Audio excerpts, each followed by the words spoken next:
Starting. Okay, so we are live and we have Joanne Lee. Joanne, thanks so much for letting me talk to you for a minute. How are you doing? I'm doing fine, thank you. Good. Okay, so I know that there is a big event coming up this weekend in Madison, right? It's Yes, um, Transforming Faith. Can you talk about that? yes. Transforming faith is public, and then LGBTQ community and faith community come together and then go forward. So we can give the safe environment for LGBTQ children and youth. So we can help them to have a better environment because these days there are new policies to allow LGBTQ youth to have a discrimination action. So this is a good time that we can support this youth and then parents, the struggling family. Yeah. So we can be go forward with that inclusive environment. Joanne, why is this so important to you? I mean, I think people who are watching this know your story, but do you want to share what happened with you and Skylar and where you are now, in where you are right now in your life? Okay, I have two children, and they came out as transgender sons in 2014. I was raised in Korea and with a Christian upbringing. So when they told me that they are transgender sons, I don't even understand the meaning of transgender. And so I didn't accept them as my transgender sons. And but I was trying to understand them. So I had a counseling, but my progress was too slow. Meantime, my second son, Skylar, took his own life from the depression at age 16. After that, I had an interview with you about the Skylar's transitioning and then his death. And at that time, my first son Avi told me that he knew he was a transgender at age 3. Then finally, I understood that they didn't make choices. They're just born with it, and they are as who they are. And so I felt so sorry for my son Skylar. And then on his funeral day, when I look at him, uh, and I mean, he was laying peacefully in casket. And then I promised myself that I'm going to continue his legacy to help these vulnerable children and struggling families because the public and then faith community have a misunderstanding for this LGBTQ youth. They thought this youth have choices and then they made those choices, but they are not. They are born as who they are. If we don't support this youth, they are they have a depression and anxiety and also self-harming and ended up to the suicide. Suicidal transgender suicidal attempt rate is 43%. It is 1 in 2, and I'm a registered nurse, but I never saw that kind of a high suicidal rate in any group. And my job is, to save the people's life as an RN, but I didn't save my children, my child Skylar. So I want to help those vulnerable children to live their full capacity and then achieve their goals and then show them who they are to the world. That's what I am aiming for this event. How is Avi right now? Avi is out of state and he is still struggling with Skylar's death. Oh, I'm sorry to hear that. I mean, I can't imagine that it would be something that you get over, that it will carry with you for a very long time. How do you think that you have changed since Skylar's death? Skylar, I was just the mother, and then I didn't know anything about the racial justice or LGBTQ justice. But after Skylar's death, I found that he is not just a transgender, but he is a active, furious LGBTQ and then um, racial justice activist. And then I saw his article after his death. It was how to dismantle school to prison pipeline in power and in partnership. He was one of the 5 youth council member for GSA network in this country. And then so he felt a strong pain when he witnessed the color of students, black students went into the suspension and then go to school, juvenile detention. And when they come back, they cannot follow the school program anymore. So they ended up to go to the prison. So it thought how to solve this problem. And then he wrote, we cannot separate the conversation between LGBTQ and racial justice because our oppression and liberations are interconnected one another. And so he suggested we cannot dismantle this system inside but outside. So he had this concept at age 15, and then he wrote the article in age 16.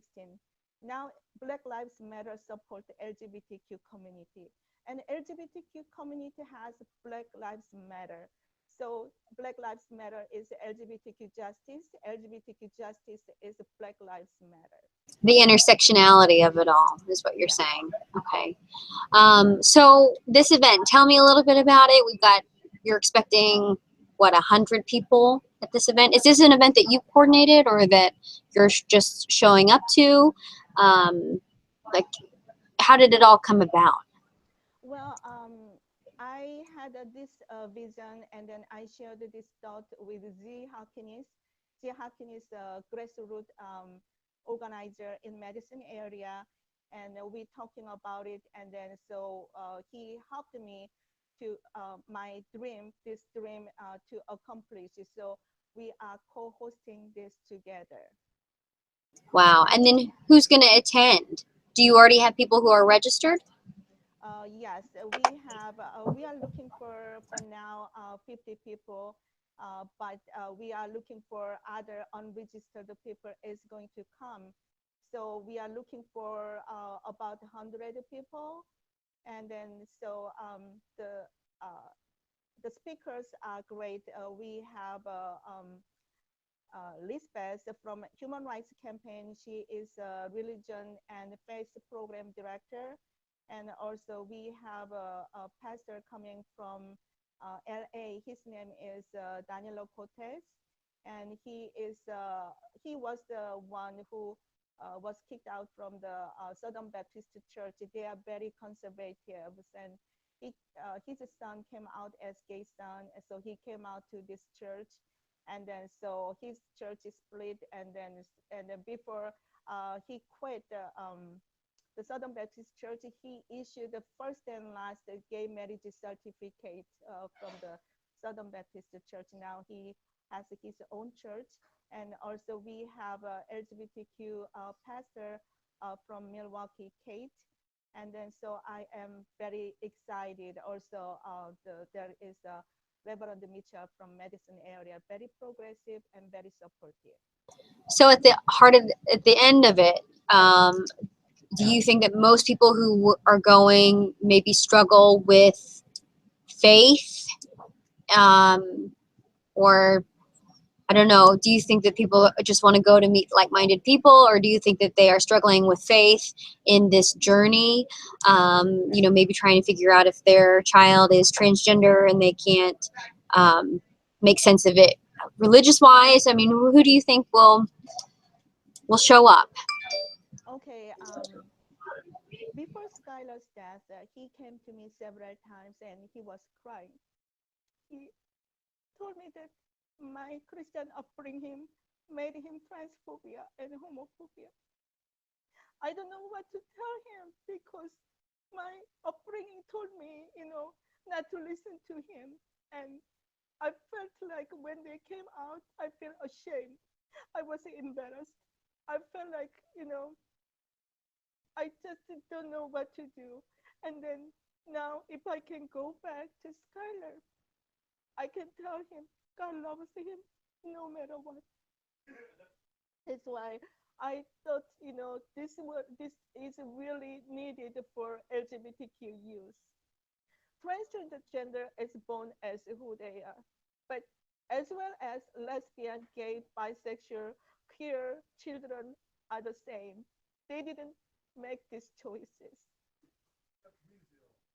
Gosh, Joanne, that's so powerful, and I hate it for you. Just because you've been so open about sharing your story, and you've been such an inspiration to so many other people. And so it breaks my heart when I see you upset. Um, and the thing that is upsetting too to me is that there are still so many young people like Skylar who need adults and love from adults and acceptance, right? I mean, we're still seeing that in Madison too. People not Yes, feeling accepted. yes. A lot of the parents and family don't understand about the transgender, so they kick them out. So they are going on their own. So they are placed to the foster care system, but a lot of cases they ended up on the street, and then they are involved with the drug uh, selling or the sex trafficking. So their life ended to the in the back, or very miserable.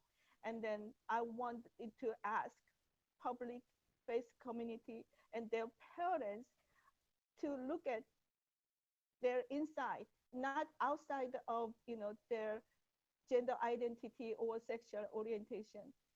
When parents or family raise them, they show them how to love, how to compassionate, how to be kind to each other. They have, their, the principles in them, but they cannot, choose the other way. They have to be true to themselves. So they came out.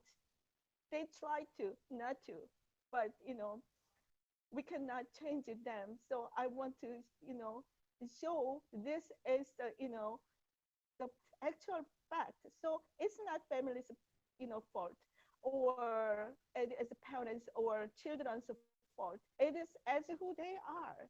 And then I want to, uh, to